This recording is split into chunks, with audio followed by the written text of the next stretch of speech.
What's up, world? It's your boy Double O coming at you live from Atlanta, Georgia again tonight. Hope everybody's doing well. Hope you had a great weekend, Sunday night. And, we're coming up. This is day number 41 in the 90-day series. And tonight I want to talk a little bit about money and business and things of that nature. I manage recording and performing artists. The first thing that I teach them is that they're a business.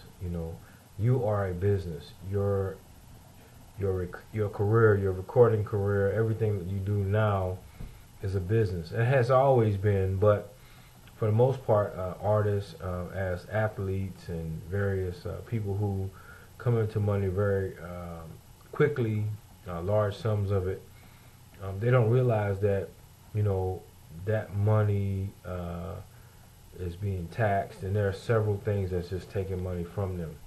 As an artist, I can speak to this directly.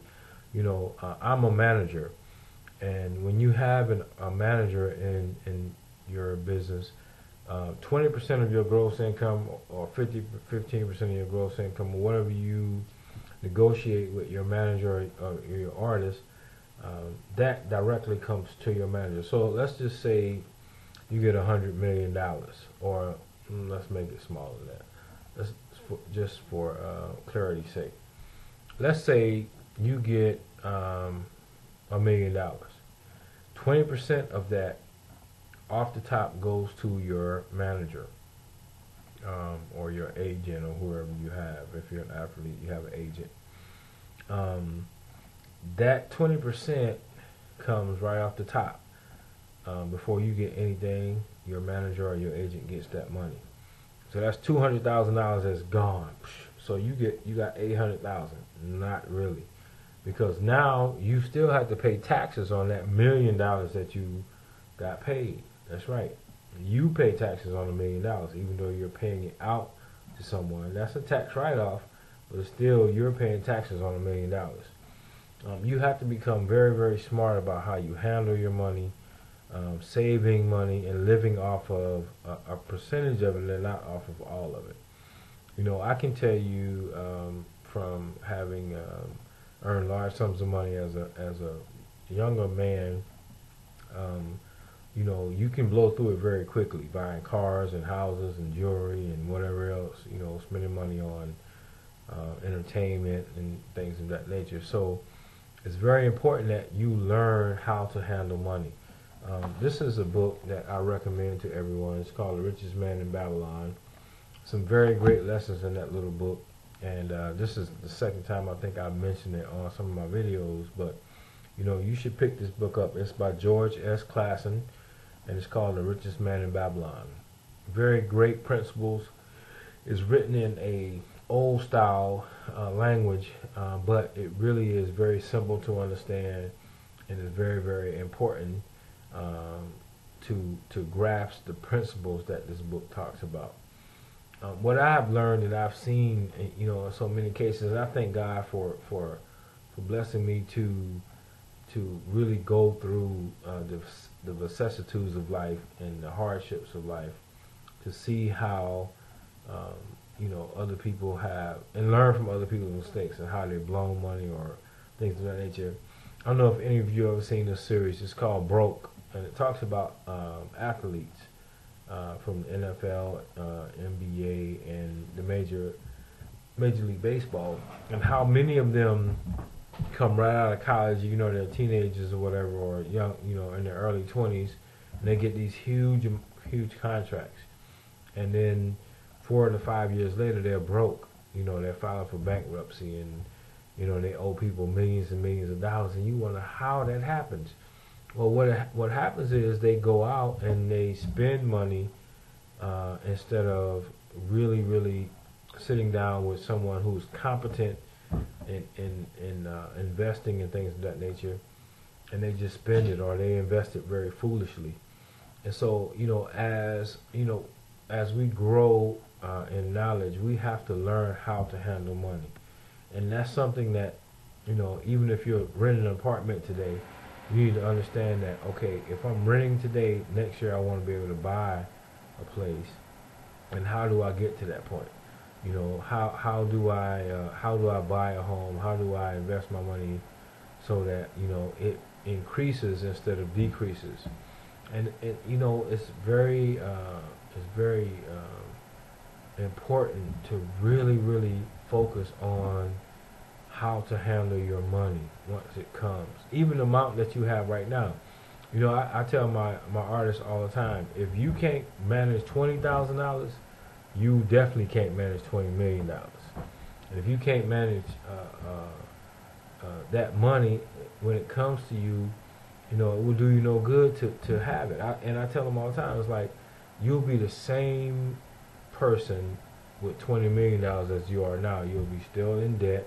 You'll still, you know, have bills out the yin yang. If you don't learn how to handle your money now, learn how to manage what you are currently making. And then, as money comes to you, and you will, once you learn how to handle the money that you have, you will learn to increase it. It will come in greater volume if you learn how to handle what you have now. But if you don't learn how to handle just the small amount that you have now, there's no way you'll be able to handle millions and millions of dollars. You know, you hear about people winning the lottery and then, you know, 2 years from now, 3 years from now, they're broke. It's because they didn't understand the principles of money and how to handle that and the proper way to invest and to save. No matter if you make 20 million or 20,000 or 20 million, you must learn to save a portion of your money. You must learn to invest a portion of your money. You must use it wisely and not just go out and blow it on, you know, houses and cars and, you know, expensive things. You know, when you have money, everybody is your friend. You know, your phone rings constantly off the hook. Believe me, I've been there. I can tell you. You know, everybody is in need when you have.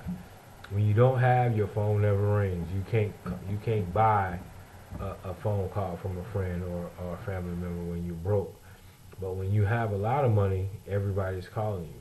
The thing is to learn how to be responsible in dealing with your friends and your family, as well as, you know, handling your money. You have to take care of yourself first. Don't let anybody make you feel guilty about giving them money or whatever. It's not about that. It really is about, you know, you earned it. Learn to spend it wisely. Learn to invest it wisely. Learn to, you know, help people wisely. There's nothing wrong with helping people. Just do it wisely, okay? And you want to live a long and prosperous life. Well, again, I want you all to pick this book up. I don't want to go into any really great large amounts of detail tonight on this book, but pick up the book, read the book, and then we'll have another discussion on it later on, hopefully.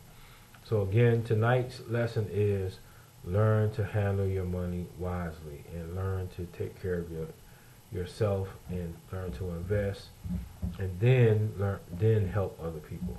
Okay? Well, thank you again. I really appreciate you logging in or tuning in tonight, and I hope that you understand that as an artist, you're a business, and everybody else gets paid. You have to pay everybody else. Make sure you are in control of your checkbook. Make sure you're in control of your accounts.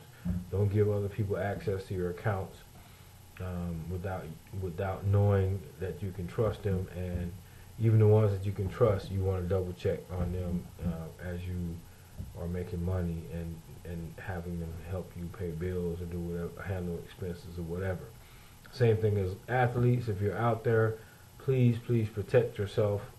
Get with the right people, get some good advice, and then make sure that you learn and you understand what you're doing with your money on a daily and consistent basis. Okay? Thank you very much. I really appreciate you tuning in. Peace, one love, love.